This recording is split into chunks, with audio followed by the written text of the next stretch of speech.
Ladies and gentlemen of the House, thank you all for being here today.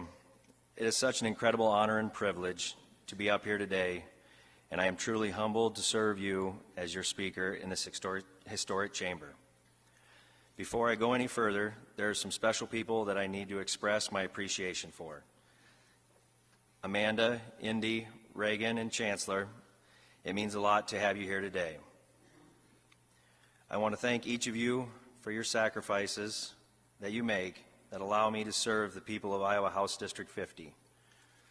And I want to remind you, each of you, I'm going to go off script here so everybody will get a little nervous, but Indy, remember, since I won't be able to be at as many volleyball practices, when you're approaching the net, we keep our hand high so we don't get yelled at, okay? And Reagan, my middle daughter, I want you to watch this today because you're next in line and you're going to be up here someday, and I can't wait to be here supporting you doing that. And Chance, thank you for being good today. We're going to have to make, Papa's going to have to buy you a tractor or something at the farm. I want to thank my grandparents as well and the rest of my family for being here. And something that is not often known, but I'm sure my grandfather and I would both agree to it, without my parents, especially myself and even my grandfather to a certain extent, couldn't do what we've been able to do to serve the great people of Iowa. So don't necessarily blame me or my grandpa. It's really been my dad that's been able to enable us to do this career if you don't like the way we've done it. But and there's a reason why no one knows the farmer from New Hartford, because that's the way he likes it, but he gives the other two farmers from Iowa or from New Hartford the opportunity to serve you in our capacities. I also want to thank the House Republican majority for putting your faith in me to lead the caucus and tackle the issues that Iowans expect us to.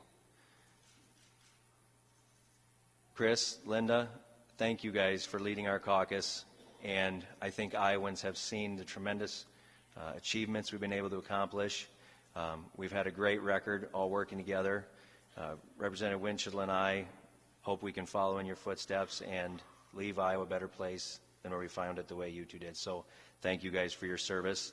And I've heard a few committee chairs are looking forward to giving you guys some bills to run on the floor. So just giving you a heads up. Majority Leader Winchell, I'm excited to serve alongside you and look forward to what we will accomplish this session. Minority Leader Pritchard, I'm sure the Republicans and Democrats will have disagreements this session, but I want you to know that our door is open to bipartisan cooperation and we value your input from your members. This session, I want to show Iowans that we are not like our counterparts in Washington, D.C., that when there are opportunities to work together, we actually do work together. Much of the work we do here is bipartisan, but unfortunately, it's the very few controversial issues that grab the headlines. I want this body to demonstrate that when we come to Des Moines, we are here to address the issues that Iowans have brought to us while we are at home. Since we were last in session, I've had the opportunity to travel around the state and hear from Iowans of all backgrounds. From New Hartford to Fort Dodge, Bettendorf to Malvern, Iowans are upbeat and pleased about the direction of our state. And who can blame them? As Iowans, we have a lot to be proud of. Funding for our K-12 schools has never been higher. Iowa's graduation rates top the nation, and student achievement ranks among the best in the country. Our unemployment has held at record low for months, consistently among the best in the nation, and wages for middle-class Iowans are rising. While so many of these things are positive, we cannot ignore the challenges that lie ahead. Iowa's economy is growing, but employers are desperately in need of a skilled workforce. To ensure the growth continues, our job is twofold. First, we must help Iowans enter the workforce and make it easier for them to climb the ladder towards a rewarding and fulfilling career.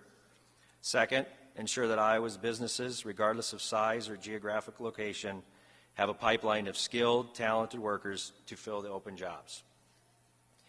Future Ready Iowa is already making a difference, attacking the skills gap with the help of the Last Dollar Scholarship Program. But that isn't enough, and we must continue our efforts not only by building a skilled workforce, but by attracting and retaining top talent to the state. Workforce should be our #1 priority this session. One of the major issues that contributes to Iowa's workforce shortage is childcare, an area where I believe we can find bipartisan agreement. Oftentimes, a parent is forced out of the workforce not by choice, but out of necessity, because childcare is either unavailable or unaffordable. Unfortunately, at times, some Iowans are hesitant to accept a raise or a promotion at work for fear of losing their child care assistance. This is what most of us know as the cliff effect.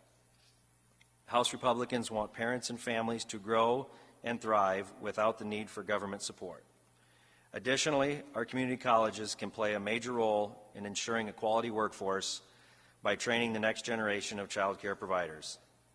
This session, this chamber should actively work to decrease child care costs for families, improve access to providers, and create an off-ramp for Iowans who want to advance in their careers and phase out of their need for government assistance.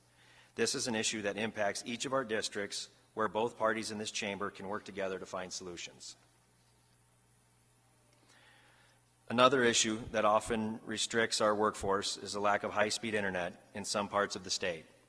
A reliable internet connection isn't just to play video games or stream television. It's critical for both employers and workers. Small businesses are increasingly dependent on quality broadband to receive orders, process transactions, and innovate. Additionally, the internet has made it possible for Iowans to work from home when their employer is halfway across the state. In a tight labor market, increasing these opportunities may be a way to ease some of the pressures. We need to be creative and purposeful to find new solutions. This session, we should work with stakeholders to spur growth and expand reliable, high-speed broadband services to underserved parts of our state. And lastly, I couldn't move on through the rest of my speech without discussing the budget.